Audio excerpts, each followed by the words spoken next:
សរសៃបងហើយនឹងថ្លៃខ្ញុំលើកដៃស្មនជាមួយគ្នាបងមិនភ្លេចទេមានមេគុំតបកាខ្ញុំសង្ស័យណាដួងចិន្តាបងស្មងណាស់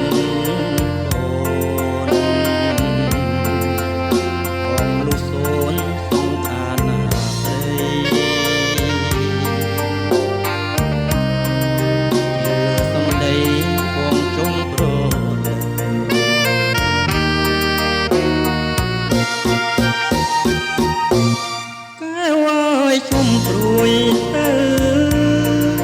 យាមយល់ជុំរើចិនពីលពើស្មងនឹងបងថានឹងព្រាធ្លំធ្នមមិនបំលំពីងតា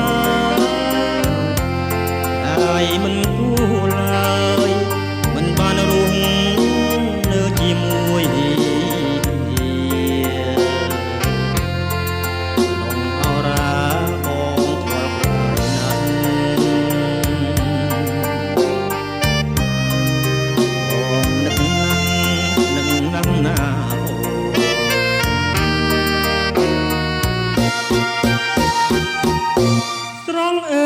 សែនស្រស់បងសែនស្រណោះគ្រាដែលយើងធ្លំដល់សាសពេលអូនមកជួ